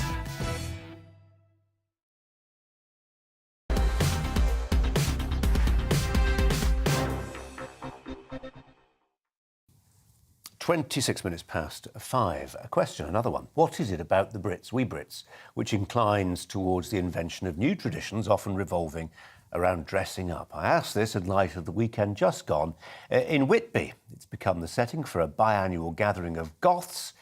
It attracts, well, thousands of them, some 8,000 people each year, drawn for a number of reasons. I suppose it started with Whitby Abbey, focused there, and increasingly catered for with a range of events. There's jewellery, there's clothes sold, and contrary to expectations, nobody is saying you can have any colour you like, provided it's black. Well, merchandising volunteer at Whitby Goth Weekend is Tara Sharp, who joins us now. Tara, welcome to you. Thanks for your time. This for people who've not followed this story, no conception of it at all. It was presumably all to do with Whitby Abbey, which features in Bram Stoker's Dracula. That can't be the only reason, but that was how it started. Am I right? Well, actually, Whitby Goth Weekend was originally, it was 1994, and it started as a pen pal sort of thing, a case of meeting up with like-minded people. The original what's the one? The founder, I suppose, Jo, she basically put out an advert saying, you know, like-minded people come to Whitby and we can meet up and sort of spend time together, yeah. And it sort of cycled from there. I think it was something like 12 or 14 people turned up the first time, and then it doubled the next. And then the following year, it was about 800, close to 1,000. Wow. And it's literally just grown massively since then. It's a really good weekend. And where are people coming from, Tara? I mean, is it just north of England, Yorkshire? Is it the whole country? People coming from abroad? It's all over the world. So I'm from Edinburgh, that's where I live. So I've come down from there. We've had people from Glasgow, Stirling, Aberdeen. We've got people from London. There was a Frenchman this year. We've had people in from Germany. Like, you know, it's one of those things where, I mean, all over the world people come because it's become so iconic since it started. Yeah, I mean, it's funny when you say when it started, Tara. When it started, I mean, it tied into a scene in music and clubs, and I'm sure that's still true. But it felt almost like a phenomenon of the 1980s. But it's, you know, all these years on, it's still going. I mean, is the music still a part of it? What's the ideological underpinning? Is it just a chance to dress up in steampunk? What is it? What binds people together? So it's a fashion and music sort of thing. Like, lifestyle feels a bit twee, you know, really to say, but it's literally the case if you can come to Whitby at Goth Weekend, and it doesn't matter if you're LGBTQIA, it doesn't matter what your skin colour is, your religion, any of that. You can come and you can hang out with people who dress the same or think the same and just be accepted for who you are, which, I mean, I don't know, I wasn't around for the start, but it's one of those things that I have always found so comforting about it. And one of the reasons I love coming down and volunteering is because, yeah, it's just, there's no judgment. You know, you are accepted for who you are in, I'm trying not to be too cynical, but in a place that, like in a world that doesn't always, it's not always accepting of people who aren't, or they don't conform to the mold. Yeah. And you do get the 80s goths, and we've got like cyber goths come down. You've got the steampunk, the Victoriana, and it's just so welcoming. You know, goths get this reputation for being dark and scary, but they are some of the nicest, friendliest people on the planet, really. So it's you come down, you might go up to the Abbey, which is obviously quite a big draw because Bram Stoker, that whole thing, and yeah, it's just a really good weekend. Yeah, and we're just looking at some pictures now of Whitby Abbey. For those people who've been there, it's wonderful, though it does take quite a climb up the stairs to reach the position that we're watching in the in the images now. When I used to go, Tara, to Whitby as a lad, with many other people who would flock to Scarborough, Robin Hood's Bay, and Filey and Whitby from West Yorkshire. I don't think there were any Goths there. But what kind of welcome do you get from the locals? They're really accommodating, because there's never really any trouble, because we're just there to meet up with friends. You might not see them for 6 months at a time. It might literally just be, because that's how I come down for April Whitby, and I come down for October Whitby, and then I don't see my friends from Whitby between.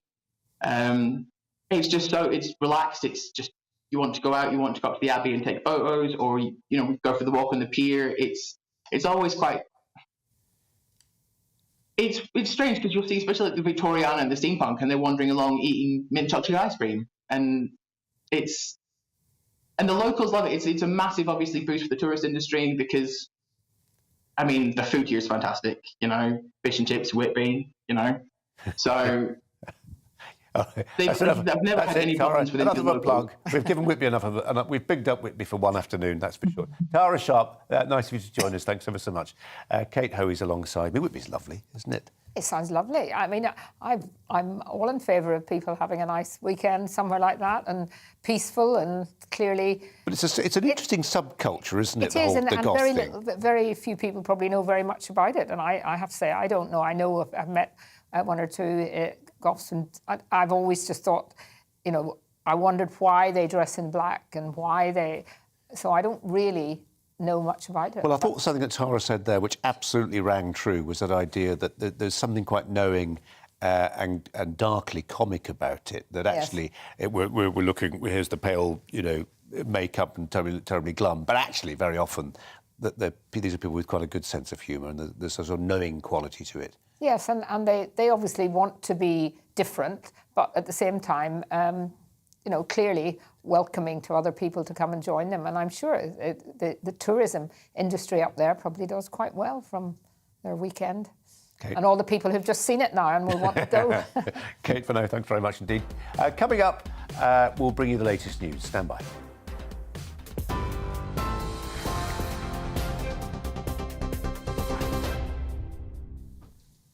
Good afternoon. Just after 5:30, the UK's Defence Secretary says around 15,000 Russian troops have been killed since Moscow launched its invasion of Ukraine.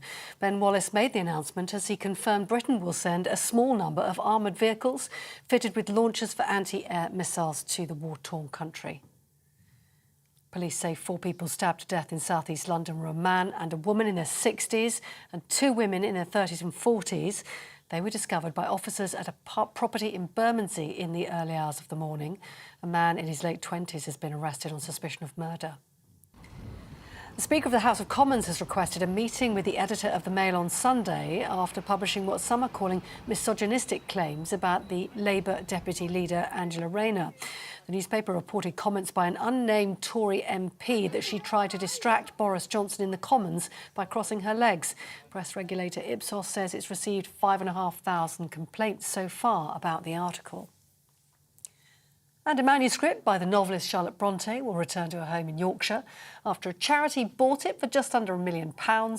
The 15-page miniature manuscript, smaller than a playing card, written on when the author was just 13, will be donated to the Brontë Parsonage Museum in Yorkshire. On TV, online and on your radio via DAB+, you're with GB News. More now from Brazier. Well, anyway, coming up after the break.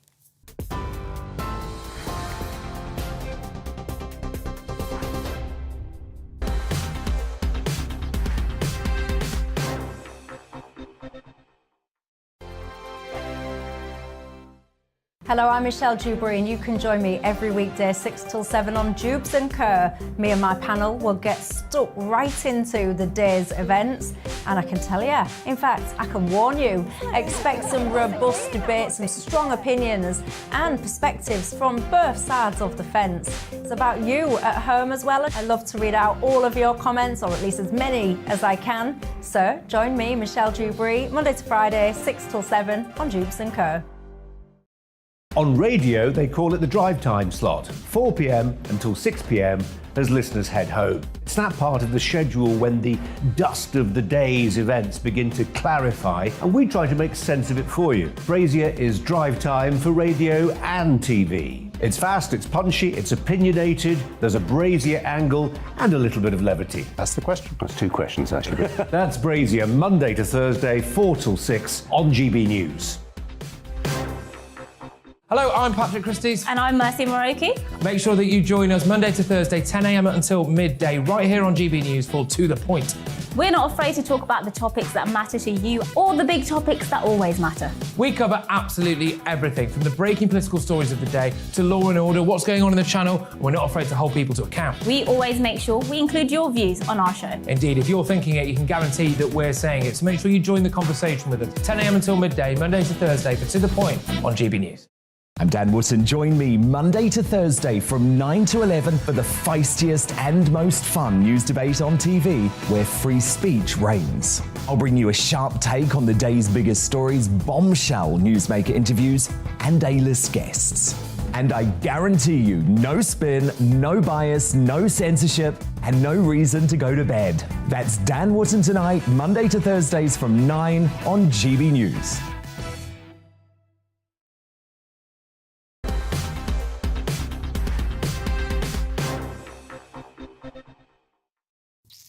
Well, we've managed to get this far through to the programme without actually talking about Ukraine. Let's address that important topic now, though, with this story. Nuclear-capable missiles. They've been loaded, we're told, onto a Russian submarine in Crimea. It's been reported the missiles can carry nuclear and conventional warheads, although it's believed that those loaded onto the submarine were conventional, thank goodness.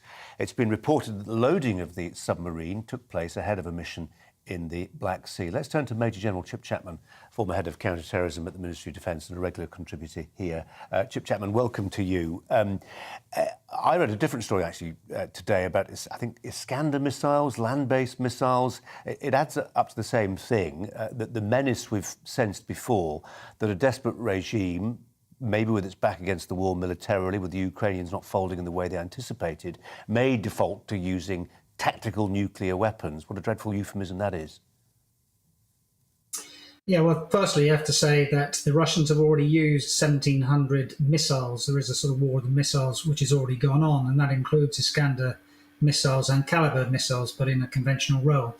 What we're really talking about is the sort of 6 areas where you may, or Putin may, escalate for the future. And they're either targets, objectives, domains, i.e. cyber or space, geography, rhetoric, or weapons, including the chemical and nuclear. The key thing, I think, is the timing, not of the loading of these, which we're with non-nuclear, but we're at day 60 of the war. We're 14 days until Victory Day.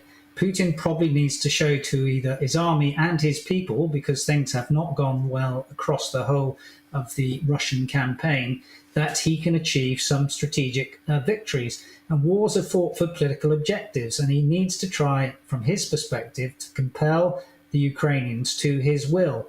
And what was significant is that Lieutenant General Scotty Berrier, who I used to work with many years ago, did give a briefing to the House Armed Services Committee on the 17th of March this year, where he did say that if things were not going well for Putin, then in terms of Russian doctrine, there is a chance that they might use non-strategic battlefield nuclear weapons to try and achieve this compellence to their will. Chip, I want to move on to some other topics around Ukraine, and therefore can I just put you on the spot? Given what you've just said, odds of battlefield nuclear weapons being used in Ukraine by the Russians in the next month? I would still hope that they're very low, and I say that because there's three parts to the trinity of fighting. The first one is that will the military allow that to happen? The second one is will the coterie that surround Putin allow that to happen? And the third one is will the people allow that to happen? They've got to be in sync for all those things to happen. But the opprobrium that would fall from that would mean that it would be a completely new game changer. And of course, part of the strategy is also a sort of intimidation for both the desire of Finland and Sweden to join the NATO bloc. So it is also a part of an intimidation strategy on the left of ARC, as well as this potential compellent strategy on the right of ARC. But what the response would be if they were to use either chemical or nuclear weapons, because they're the only two sort of areas that they could additionally use weapons, because they've used just about everything else in their armory, including thermobaric weapons. It would be completely different if they were to do that. But one thing that NATO shouldn't do is the best revenge is not to be like your enemy, so not to use a comparable weapon, be it either chemical or nuclear, in the future. Chip Chapman, final thought. Ben Wallace, Defence Secretary, stood up in the House of Commons 3 hours ago and said the Russians have killed, they have lost 15,000 of their service personnel. Does that figure sound reasonable to you? I think it does, given the intensity of the fighting. But again, the figures are not necessarily that relevant. What is relevant is the overall military capability that is left, and can they, with their remaining forces, use that to achieve operational success? Now, I don't think they've got enough combat power to do that, particularly with the fact that Mariupol still uses 11 or 12 battalion tactical groups from the Russians, and I don't think they've got enough combat power trying to slide down from Izium to do a complex operational manoeuvre. That's the level of tactics of either an envelopment or an encirclement of the Ukrainian forces.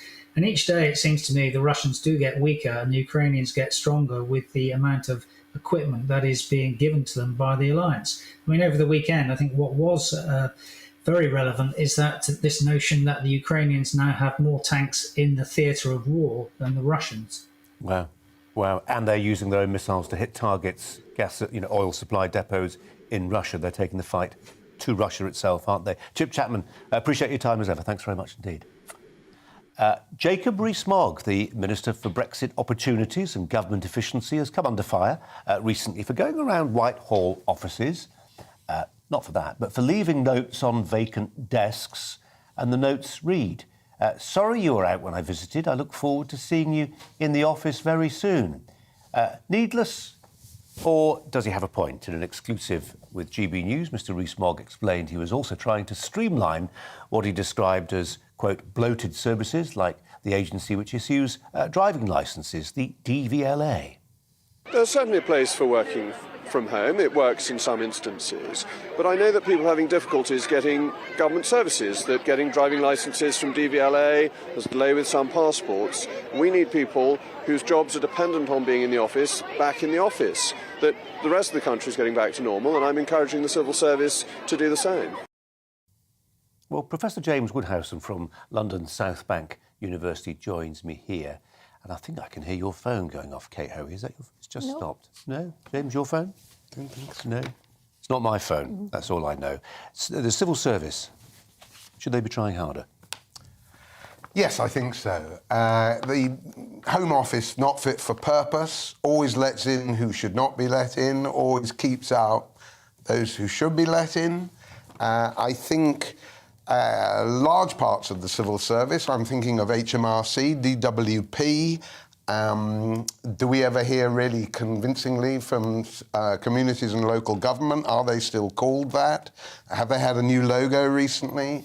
So I think efficiency is of some importance, not because, you know, we're all taxpayers and grad grinds and want to go through the account books, but I think when you take, like, the evacuation of Afghanistan, if you're dealing with the fallout from the pandemic and the enormous waiting lists there. If you're dealing with an emergency, Colin, which of course, as we know, never happens to corporations, civil servants, departments or things like that, emergencies are the stuff of life nowadays. And I think Woody Allen it was who said, you know, 95% of everything is just showing up.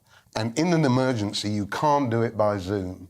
And you have to be there, exert leadership, shout across a room, change tactics very fast, and that's the world we're now in. There's something else, James, isn't there? It's going to be corrosive if people in the private sector feel they're expected in. Working from home was almost a kind of, I'm slightly reluctant to use the word perk, but I think that's probably how some people saw it.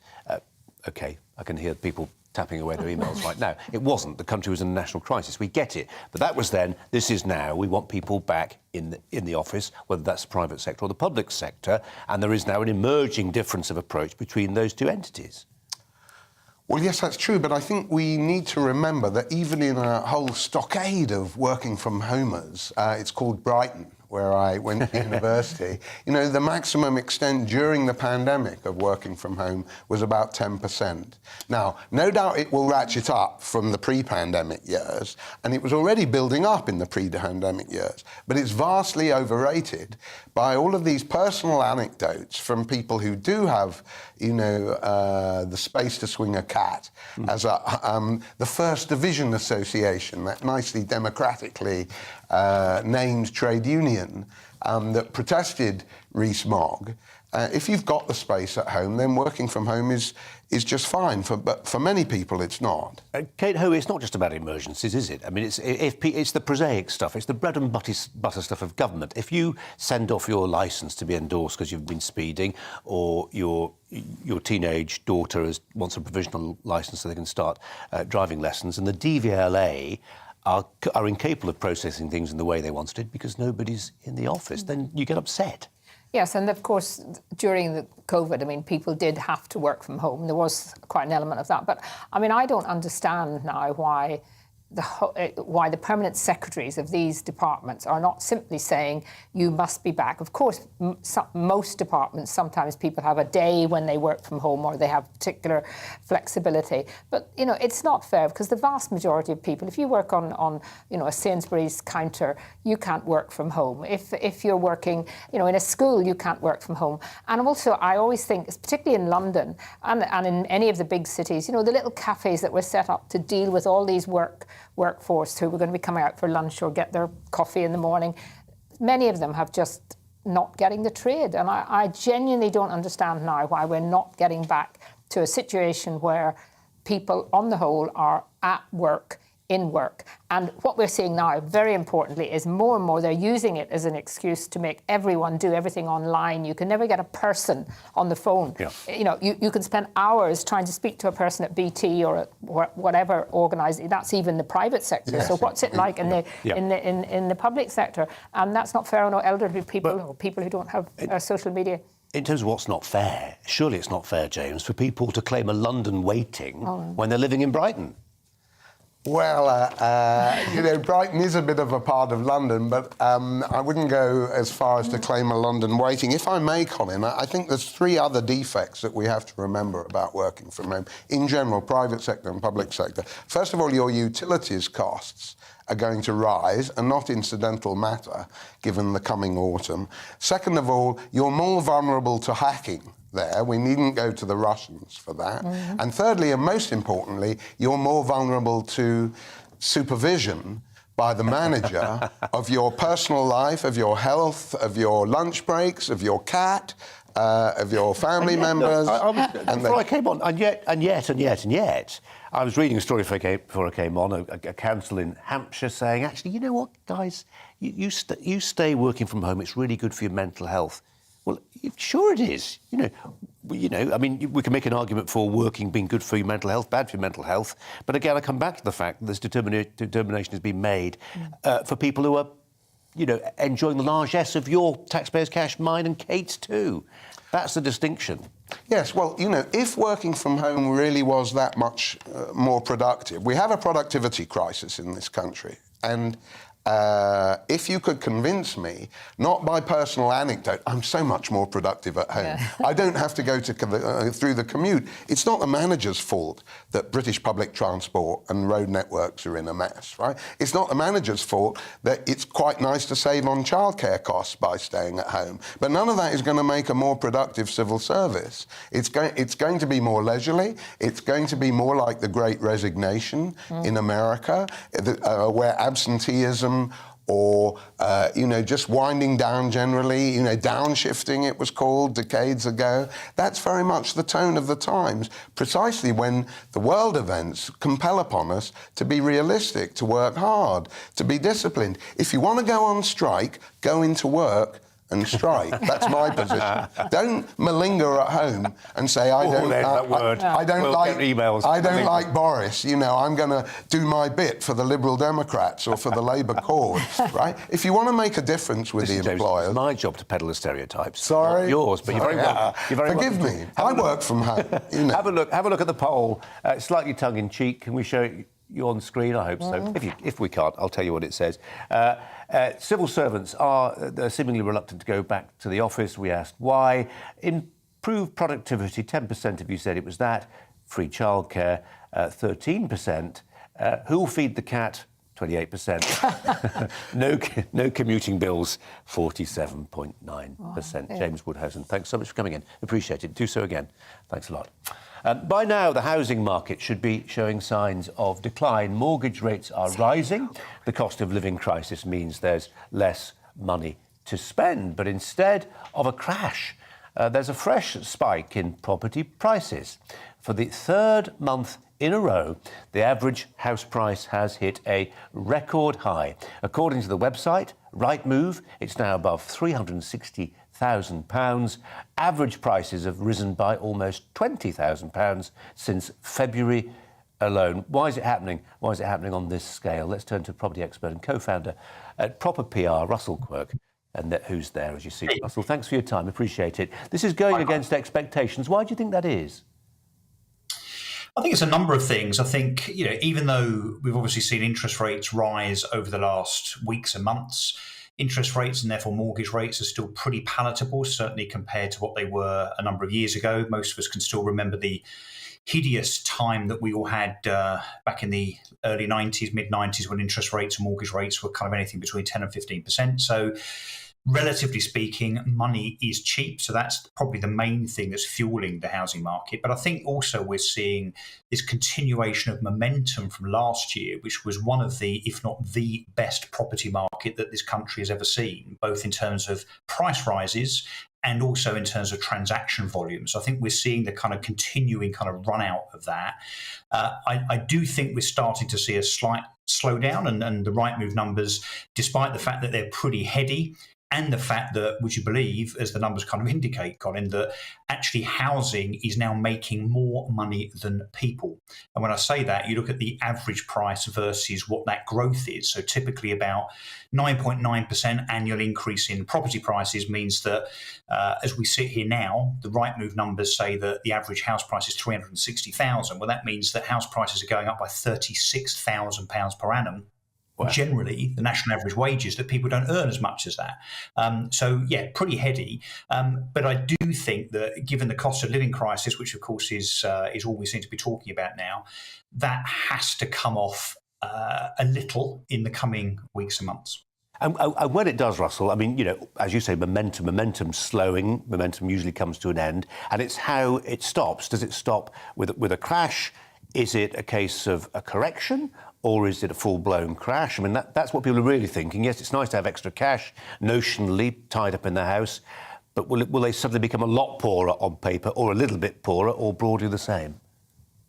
No, it'll be gradual. And look, there's a lot of so-called experts, often with vested interests, that talk about, what goes up must come down. And as a consequence of house prices going up by 10, 12, 14, 15% per annum, we therefore must see a corresponding cataclysmic drop. We're simply not going to see that. The fundamentals within the UK housing market, not just interest and mortgage rates being palatable, but the fact that there's an incredible shortage of stock. And I don't just mean lack of new build supply, so the lack of houses being built, but also just generally in estate agency drawers. There are not the properties that there normally are. So typically an estate agent might have about 35 properties for sale right now, which is way, way lower than they would have had in previous months and years. So I think the fundamentals are strong. That means that there'll be more of a soft landing than a crash. Let's not forget, we've only ever seen two big significant corrections in property values in the last 40 or 50 years. And that was the late 80s, early 90s, and of course the financial crisis of 2008-9. So I don't think we're due a crash anytime soon. That's interesting. They're rare birds, aren't they? Thank goodness. Russell Quirk, thanks so much for your time. Really appreciate it. Just some final thoughts from Kate Hoey, who's been alongside me. Russell makes a fascinating point there. I mean, depressing on one level, uplifting on another, depending on who you are, that you earn more money from your average house than you do from your average salary. Yes, it's really depressing for if you're a young person or a young couple just about to try and get your own home. You've got no chance in London and in metropolitan areas. In fact, anywhere now, it's very, very difficult.